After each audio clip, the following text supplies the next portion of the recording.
तो तीन non collinear point से एक और केवल एक सर्किल पास होता है, ये प्रूव करने वाले थे, है ना। कल कुछ समझाया था उसी को, आज लिखवाते हैं व्यवस्थित। तो ये थ्योरम हमेशा आती है ऑल स्टेट बोर्ड और CBSE board.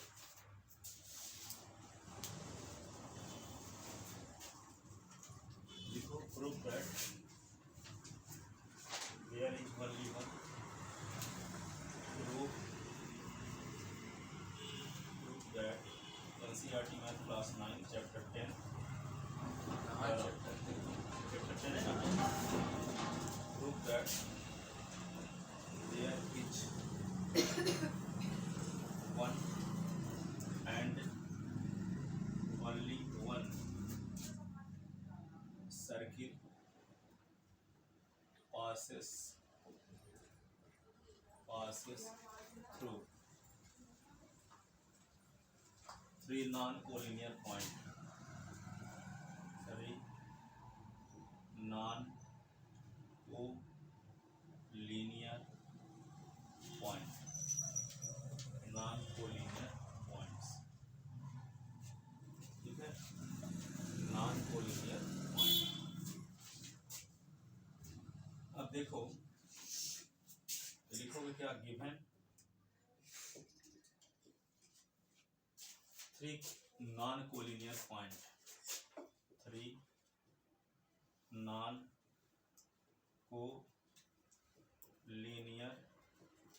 points A, B and C,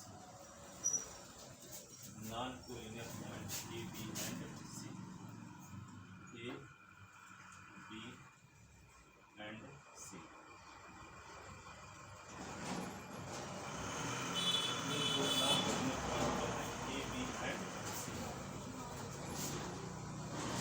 To prove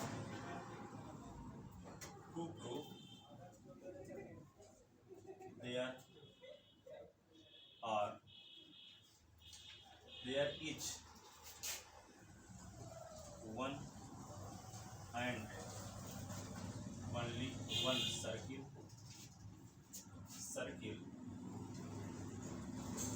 passes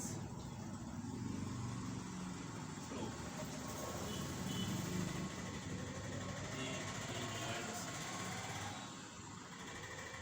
A, B and C। फिर क्या करेंगे,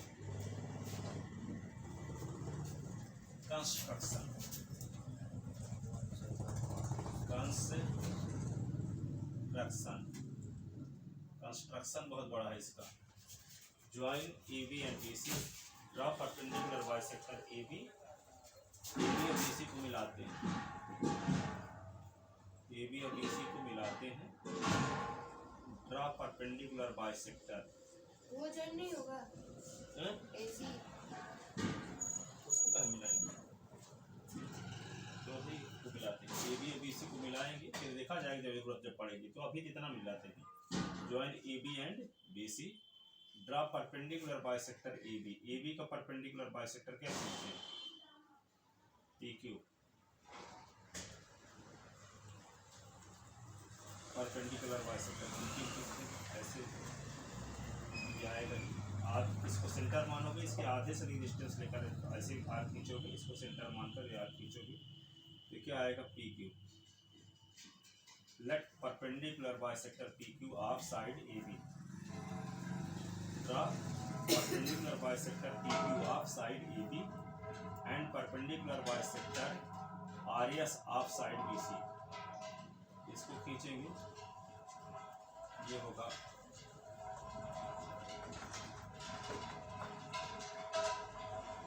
ये पी क्यू और R S which intersect at O, दोनों परपेंडिकुलर बाइसेक्टर कहाँ काटते हैं, ओ पर, ठीक है। अब क्या करेंगे, join O A O B O C, join O A O B और O C, join O A O B and O C. अब ये परपेंडिकुलर बाइसेक्टर पी की खींचे हैं, तो ये ए बी को जहाँ काटता है उसका नाम ये हम रख लिए और ये आर एस जो परपेंडिकुलर बाइसेक्टर बीसी का है, ये बीसी को जहाँ काटता है उसका नाम क्या रख लिए, एन। ठीक है, यहाँ पे देखो इस ट्रायंगल में, ट्रायंगल ओ ए एम और ओ बी एम में देखते हैं, O M is equal to O M common side, O A is equal to O B radii sorry radii, O A is equal to O B क्या होगा, O A is equal to O B क्या होगा, one side of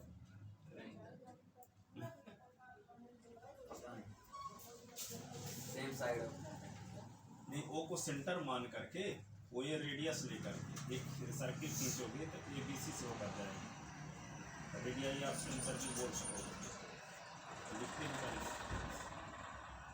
O को centre मान लेते हैं,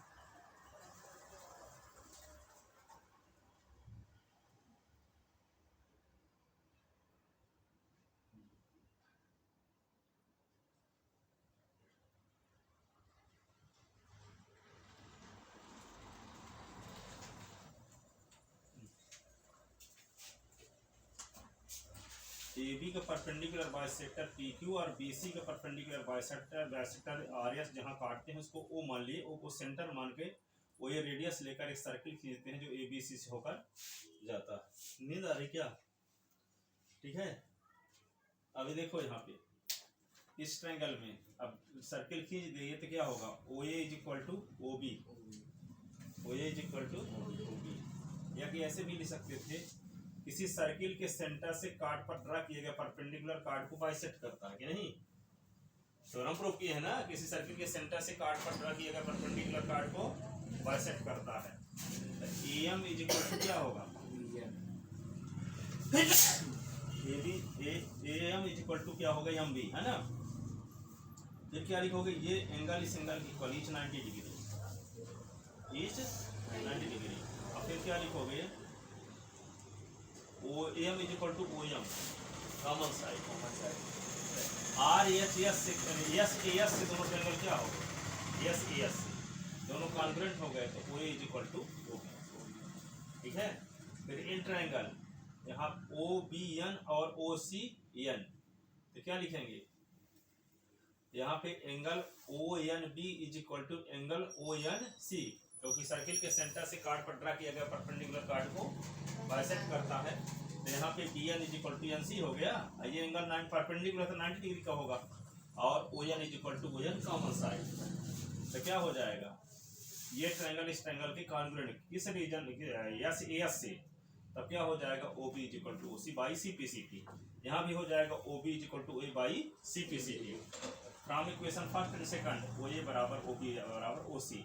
फिर क्या करेंगे, तब फिर खींचेंगे सर्किल, ओ को सेंटर मानेंगे और ओ ए को रेडियस मानकर एक सर्किल खींचेंगे, तो एबीसी से होकर पास हो। कंस्ट्रक्शन में सिर्फ इतना ही लिखेंगे क्या, कि ए बी और बी सी को मिलाया, draw perpendicular bisector P Q of side A B and perpendicular bisector R S of side B C which intersect at O. ठीक है, विच intersect at O.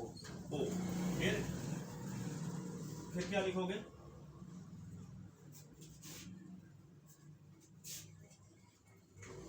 Join O A O B और O सी, तो लिखो construction में, क्या construction में लिखें, join A B and B C,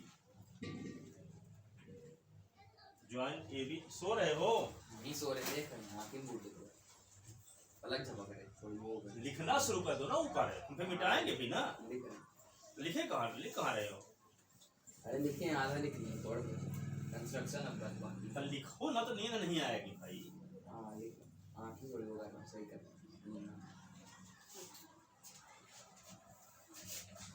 construction join A B and B C, join A B and B C, draw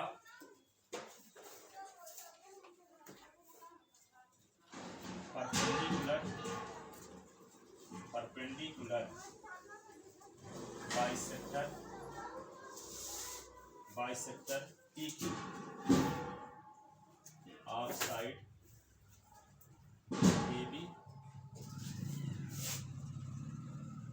of side क्या बोलोगे, line, of line A B, या लाइन सेगमेंट भी बोल सकते हैं, line segment A B and perpendicular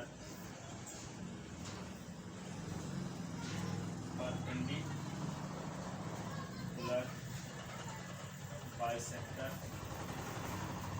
आरियस of line segment line segment BC which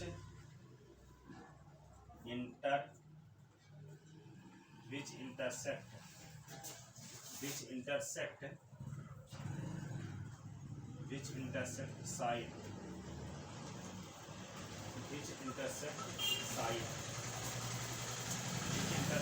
at O,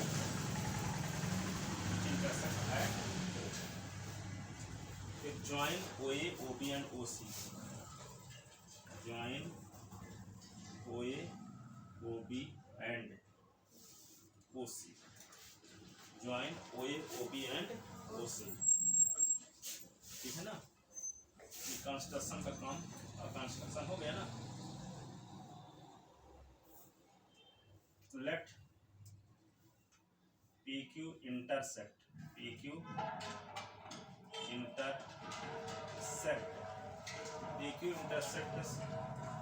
side line segment AB,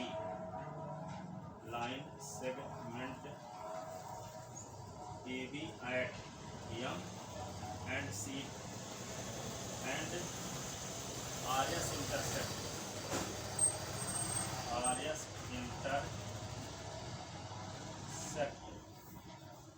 line segment CD BC at DN। Line का नाम कितना रहेगा? Line का नाम BC नहीं, लाइन की लेंथ कितनी रहेगी? लेंथ की जो मन हो आपका, ABC collinear non collinear point पर लो, लेंथ जितनी हो, जितना आपकी कॉपी में आ जाए। 15 किलोमीटर खींचोगे तो कॉपी में कहाँ आएगा? RS intersect line segment BC at N, ठीक है। अब क्या करेंगे, ज्वाइन OA तो कर चुके हो पहले से, अब इधर तक कंस्ट्रक्शन है। अब प्रूफ में पहुंचते हैं, प्रूफ में क्या आएगा देखो।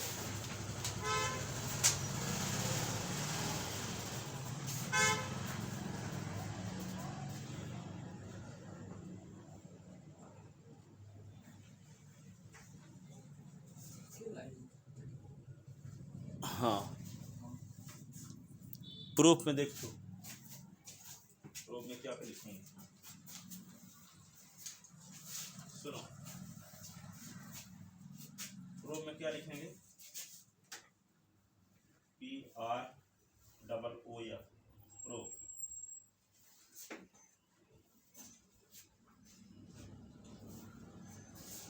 इन ट्रायंगल लिखो, सुनो, इन ट्रायंगल OMA और OMB, इन ट्रायंगल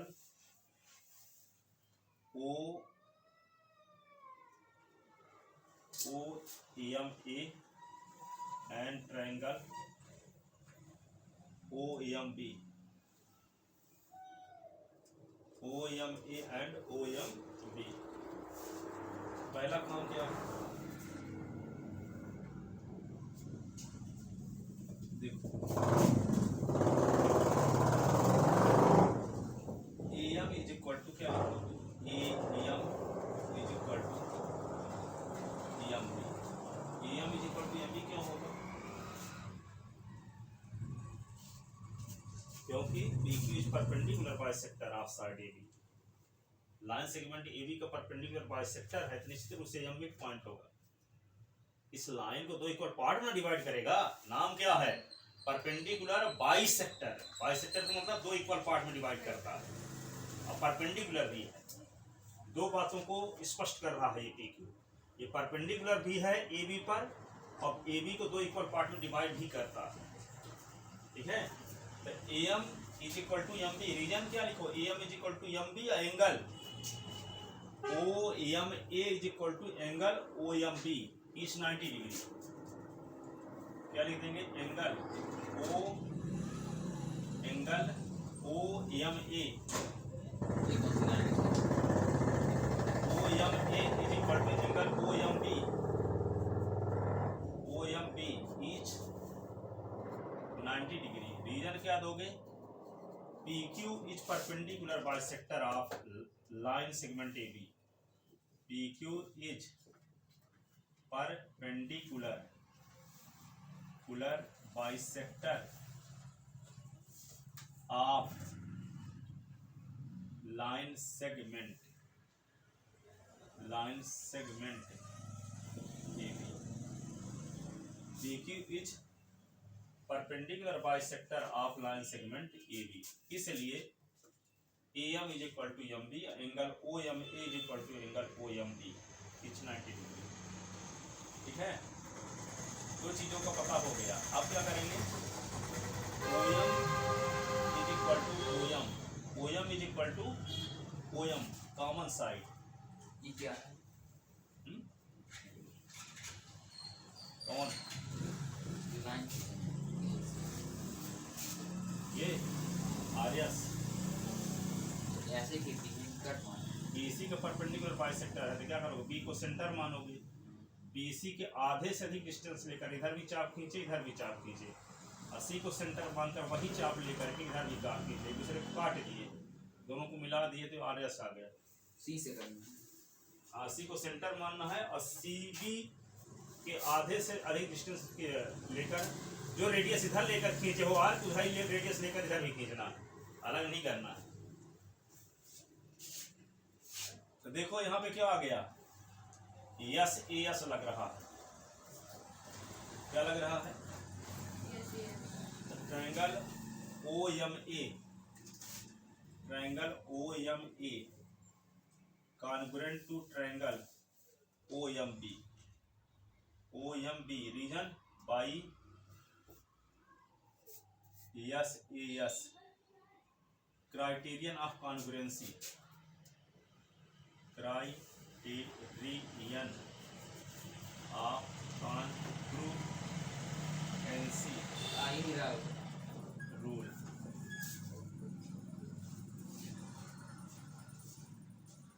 अब देखो दोनों को कॉन्ग्रुएंट क्यों प्रूव किए, ताकि कह सके OA is equal to OB reason by CPCT।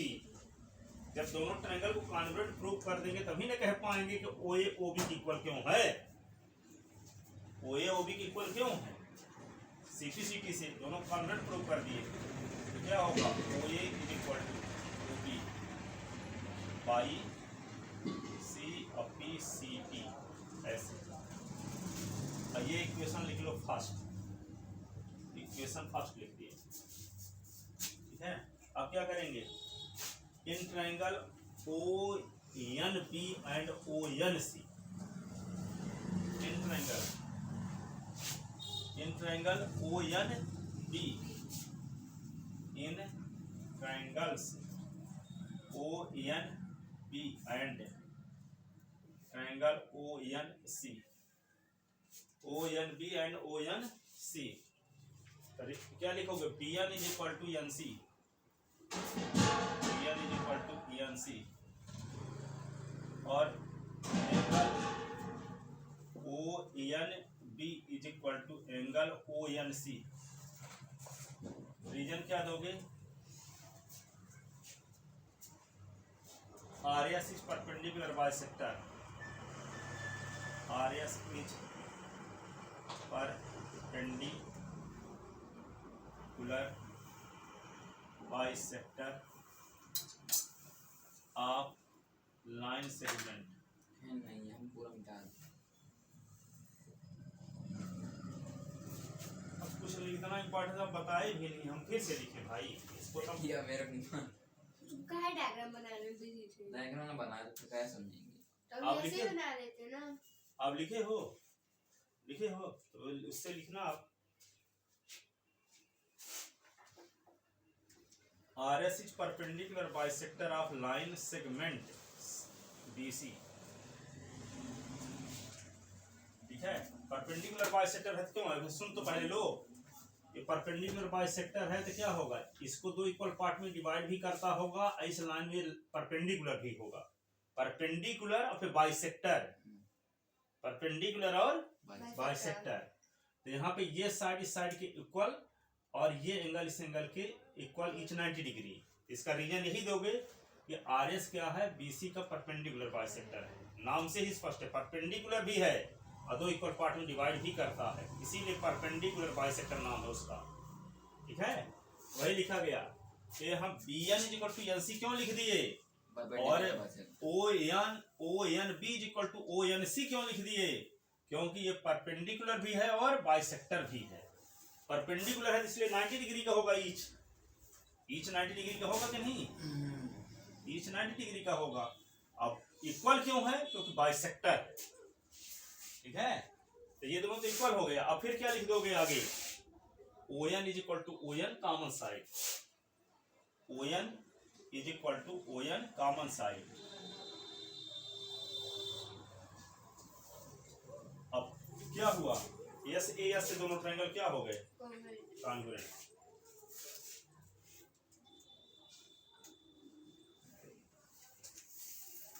Triangle दिखाऊंगा फिर ना लिखूंगा, फिर मैं घर चल के लिख लेना। फेंक दूंगा। क्या मैं नहीं बोलोगे, लिखूं। फेंक क्या दोगे, तू लिखने नहीं दे रही है। हाँ तो लिख ले तब ना लिखोगे आप। इधर हमको बताया करोगे नहीं, हमको भूल जाता, क्योंकि हम 9th क्लास भर नहीं पढ़ाते तो हमको याद नहीं रहता, कौन सब क्लास मिटा देते। अब आप नहीं लिख पाते तो बताया करो। ONB, triangle ONB congruent to triangle ONC। ONC reason क्या दोगे, by SAS criterion of congruency rule. ये अब दोनों कॉन्ग्रुएंट हो गए तो क्या होगा, यहाँ पे लिख दोगे OB = OC, OB = OC। Reason क्या लिखोगे, बाई CPCT। ये इक्वेशन हो गया second.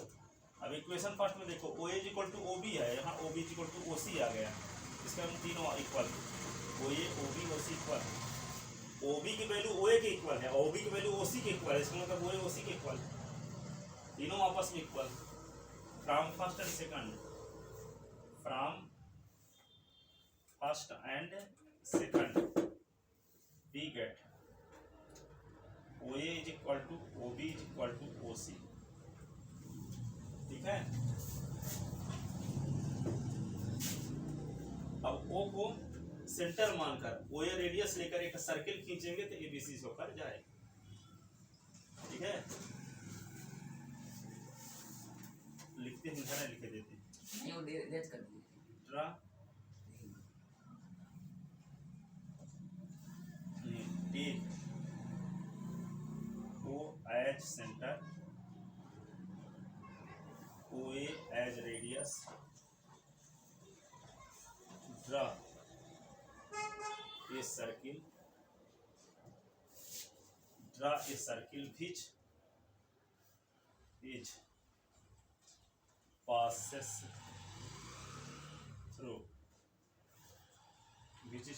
through A, B and C, which passes through A, B and C, which passes through A, B, C। ठीक है, hence one circle passes through non-collinear point ABC, hence one circle passes through three non-collinear point। अब हम prove करेंगे केवल एक ही circle जाता है। ठीक है, तक लिखो, इसके बाद हम लिखते हैं आगे ओनली वन सर्किल ही जाता है, एक से अधिक सर्किल नहीं जाते हैं।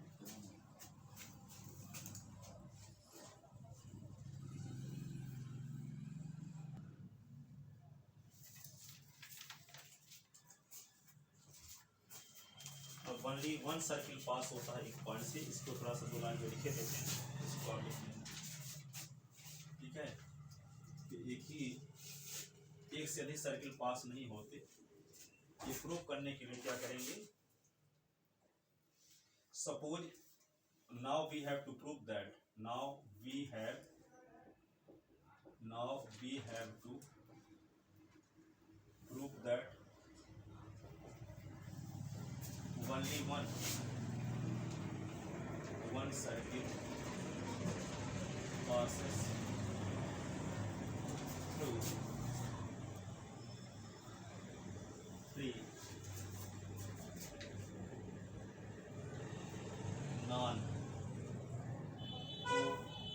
non-collinear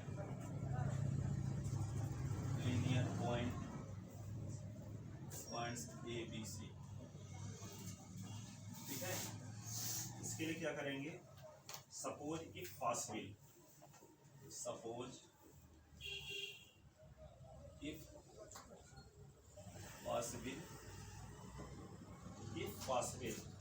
there is another circle, there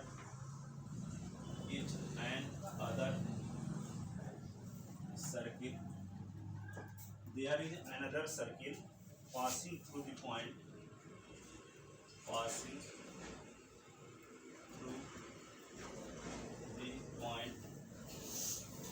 A, B and C, whose center is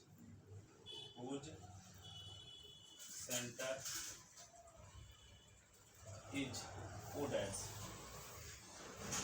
and radius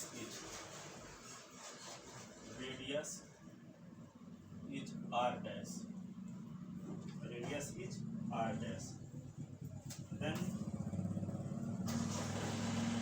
O dash will lie on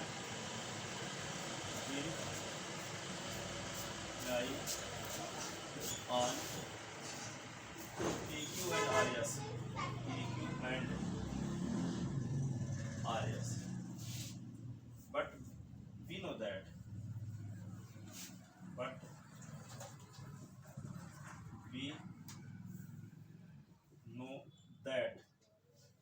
क्या जानते हैं, टू डिफरेंट लाइन जो होती हैं, to different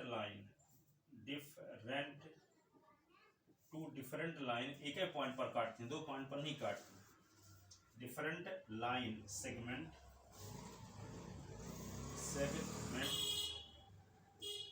can not intersect at more than one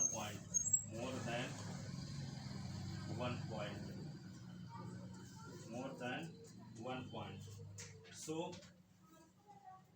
O dash and O is coincident, जब O dash coincident होगा तो OA is equal to R था और O dash is equal to क्या था, O dash is equal to R dash था। जब coincident हो गए तो दोनों की डिस्टेंस क्या होगी, O dash A बराबर की R हो जाएगी। O और dash एक ही स्थान पर कंटेन होंगे तो दोनों डिस्टेंस सेम हो जाएगी। ठीक है ना,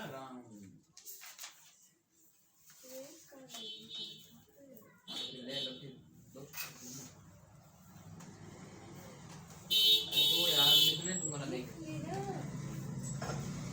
देते हैं लिखने के ऊपर O dash is equal to R implies O dash is equal to R is equal to R dash, R is equal to क्या आ जाएगा, R dash, then O dash A is equal to O dash B is equal to O dash C is equal to जो R dash था तो क्या बन जाएगा, O dash A is equal to O dash B is equal to O dash C is equal to R है। तो दोनों same हो गए थे। इसका मतलब हम दूसरा सर्किल मानकर चलते थे कि एबीसी से एक दूसरा सर्किल भी खींचा जा सकता है जिसका सेंटर ओ डैश पर है। तो अंत में पता चला, ऐसी कंडीशन में ये पता चला कि दो डिफरेंट लाइन दो पॉइंट पर काटने लगी, वो ओ डैश पर, जो कि इम्पॉसिबल है, क्योंकि हम जानते हैं कि दो लाइनें एक दूसरे को केवल एक ही पॉइंट पर काटती हैं। जैसे मान लो कि लाइन ये है, एक लाइन ये है, तो दो पॉइंट पर थोड़ी काट रही है, एक ही पॉइंट पर काटती है। यदि हम मान लेते हैं कि एबीसी से होकर के एक और सर्किल जाता है, ठीक है, जिसका सेंटर ओ डैश पर है, तो ऐसी कंडीशन में पीक्यू और आरएस के इंटरसेक्शन पॉइंट दो हो जाएंगे। अभी तक ठो वो था, अभी ठो और मिल जाएगा ओ डैश, जो कि इम्पॉसिबल है। इम्पॉसिबल क्यों है? क्योंकि हम जानते हैं कि दो लाइन केवल एक ही पॉइंट पर काटती हैं। यदि एबीसी से होकर इस सर्किल के अलावा एक और सर्किल जाता है जिसका सेंटर ओ डैश पर है, तो ऐसी कंडीशन में ओ डैश कहाँ कंटेन होगा? AB के परपेंडिकुलर बाइसेक्टर PQ और BC के परपेंडिकुलर बाइसेक्टर RS में कंटेन होगा। इसका ऐसी कंडीशन में PQ और RS के दो इंटरसेक्शन पॉइंट प्राप्त होंगे। पहले तो ओ प्राप्त हुआ ही था, एक और मिल जाएगा ओ डैश, जबकि हम जानते हैं कि दो लाइन केवल एक ही पॉइंट पर काटती हैं, एक से अधिक पॉइंट पर नहीं काटती, एक से अधिक पॉइंट पर नहीं काटती, इसलिए ओ डैश एक ही स्थान पर होंगे। और जब ओ डैश एक ही स्थान पर होगा तो सेंटर सेम होगा, और सेंटर सेम होगा तो एक सर्किल जाएगा, एक से सर्किल हो जा ही नहीं सकती। जब ओ डैश से ए तक की डिस्टेंस आर डैश माने थे, तो ओ डैश और ओ एक ही स्थान पर हैं, तो रेडियस आर के बराबर हो जाएगा। ओ डैश ए भी पहले O is equal to R था, ठीक है, और O dash is equal to R dash था, ठीक है। जब ओ और ओ डैश एक ही स्थान पे हो गए तो दोनों डिस्टेंस सेम हो जाएंगी, तो R is equal to R dash हो जाएगा, तो एक ही सर्किल जाएगा एबीसी से होकर। इसमें इतनी बात आती है तो मान लेते हैं कि एबीसी से होकर के एक और सर्किल जाता है, तो जो और सर्किल जाता है तो उसका सेंटर दूसरा ना होना चाहिए। तो मान लेते हैं उस सर्किल का सेंटर क्या है? ओ डैश है। तो ओ डैश कहाँ कंटेन होगा? AB के परपेंडिकुलर बाइसेक्टर PQ में भी और BC के परपेंडिकुलर बाइसेक्टर RS में भी। तो ऐसी कंडीशन में क्या होगा? ओ डैश PQ और RS के इंटरसेक्शन पॉइंट में कंटेन होगा ना, इंटरसेक्शन पॉइंट हो जाएगा ओ डैश PQ और RS का। ये जान चुके हैं कि PQ और RS के इंटरसेक्शन पॉइंट O है। तो दो लाइन केवल एक ही पॉइंट पर काटती हैं, लेकिन यहाँ दो पॉइंट्स पर काटने लगी। कब दो पॉइंट पर काटने लगी? जब हम ये मानकर चले कि एबीसी से होकर एक और सर्किल जाता है, तब जाता तो एक ही सर्किल है, लेकिन हम मानकर चले कि एबीसी से होकर एक और सर्किल जाता है, तो ऐसी कंडीशन में PQ और RS के इंटरसेक्शन पॉइंट दो मिलते हैं, ओ डैश, जबकि हम जानते हैं कि दो डिफरेंट लाइन के इंटरसेक्शन पॉइंट केवल एक ही होता है। दो डिफरेंट लाइन के इंटरसेक्शन पॉइंट क्या होता है? केवल एक होता है। लेकिन PQ को PQ और RS के दो इंटरसेक्शन पॉइंट मिल जाएंगे, ओ डैश, जो कि इम्पॉसिबल है। दो लाइन कहाँ काटती है? कितने पॉइंट पर काटती है एक दूसरे को? दो लाइन एक दूसरे को कितने पॉइंट पर काटती है? एक पॉइंट पर। यहाँ दो पॉइंट क्यों आता है? जब मान लेते हैं कि एबीसी से होकर एक और सर्किल जाता,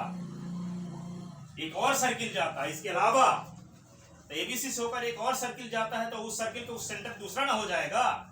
मान लेते हैं उस सर्किल का सेंटर क्या है? वो ओ डैश है, और एबीसी से होकर जाने वाले सर्किल का सेंटर ऊपर पहले से हम जानते हैं, ठीक है। तो सर्किल का सेंटर कहां होगा? AB के परपेंडिकुलर बाइसेक्टर PQ और BC के परपेंडिकुलर बाइसेक्टर RS में कंटेन होगा। इसका मतलब इंटरसेक्शन पॉइंट होगा ओ डैश होगा, जबकि PQ और RS के इंटरसेक्शन पॉइंट O है, पहले से पता है। तो जब हम ABC से होकर एक और सर्किल जाता है, ये मानकर चले, तो PQ और RS का दो इंटरसेक्शन पॉइंट मिला, एक O मिला, एक O डैश मिला, जो कि इम्पॉसिबल है। तो जो हम ये मानकर चले हैं कि एबीसी से होकर एक और सर्किल जाता है, वो गलत है। क्यों गलत है? क्योंकि दो PQ और RS का दो इंटरसेक्शन पॉइंट मिल रहा है, जबकि PQ और RS का इंटरसेक्शन पॉइंट एक ही होगा, क्योंकि दो लाइन केवल एक ही पॉइंट पर काटती हैं, दो डिफरेंट लाइन केवल एक पॉइंट पर काटती हैं। यदि हम मानकर चलते हैं कि एबीसी से होकर एक और सर्किल जाता है इसके अलावा भी, ठीक है, ऐसी कंडीशन में PQ और RS का दो इंटरसेक्शन पॉइंट मिलता है, जो कि इम्पॉसिबल है। अतः एबीसी से होकर केवल एक ही सर्किल जाएगा, दो सर्किल नहीं जाएंगे। क्यों नहीं जाएंगे? क्योंकि एबीसी से होकर दूसरा सर्किल यदि मानकर चलते हैं कि जाता है, ऐसी कंडीशन में PQ और RS के दो इंटरसेक्शन पॉइंट प्राप्त होते हैं, जो कि इम्पॉसिबल है। इसलिए हम ये इस निष्कर्ष पर पहुंचते हैं कि केवल एक सर्किल एबीसी से होकर जाएगा, केवल एक एक सर्किल एबीसी से होकर जाएगा। ठीक है, तो ए इक्वल टू आर डैश आ गया। ठीक है, इतना लिख लिए। और देन ओ डैश के बाद क्या है? कहाँ पे ये ओ डैश ए ऊपर इक्वल टू ऊपर ऊपर ये सरदा O dash will lie LIE on PQ and RS. Lie यानी contain. नहीं किया हूँ छोड़ दिया। Hence there is one. क्या लिखा है बहुत लिखा है।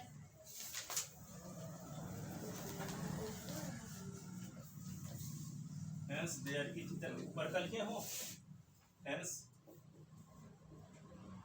there is one and only one. One and only one circle passing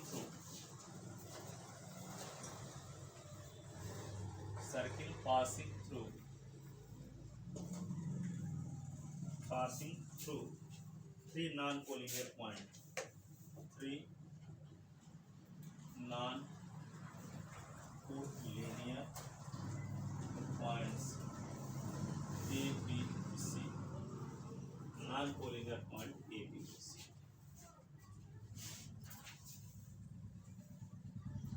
Two different line segment cannot intersect at more than one point. ठीक है, यदि हम दूसरा सर्किल मानकर चलते हैं कि और सर्किल खींचा जा सकता है एबीसी से होकर, तो उस सर्किल का सेंटर कुछ दूसरा होगा।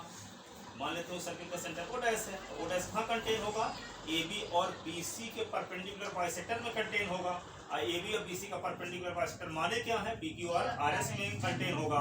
पी क्यू और आर एस में ओ डैश जब कंटेन होगा तो ओ डैश पी क्यू और आर एस का इंटरसेक्शन पॉइंट हो जाएगा, जबकि पहले से पता है कि ओ पी क्यू और आर एस का इंटरसेक्शन पॉइंट है।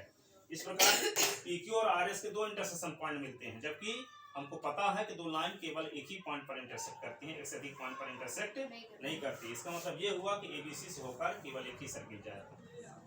दूसरा सर्किल जाता भी है तो इम्पॉसिबल कंडीशन में हम पहुंचते हैं। और इम्पॉसिबल कंडीशन ये शो करता है कि जो हम मानते हैं जबरदस्ती के एबीसी से होकर एक और सर्किल जाता है, वो गलत है। ठीक है, केवल एक ही सर्किल जाएगा। इसका करना बड़ा सॉल्यूशन है, करना बड़ा है सॉल्यूशन। तो इसीलिए तो आती है ये बड़े नंबर। तर्क कितना है देखो, ये थ्योरम आती है कि हर एक पढ़ाने वाला इतना बोलता होगा ओनली वन वाले में।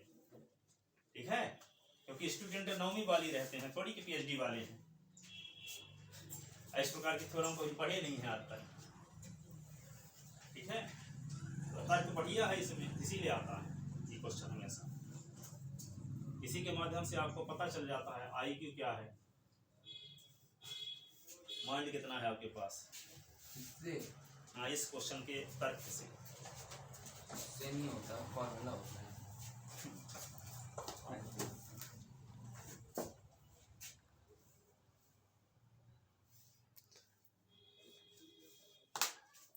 अपने हिसाब से सही काम करना छोड़ो,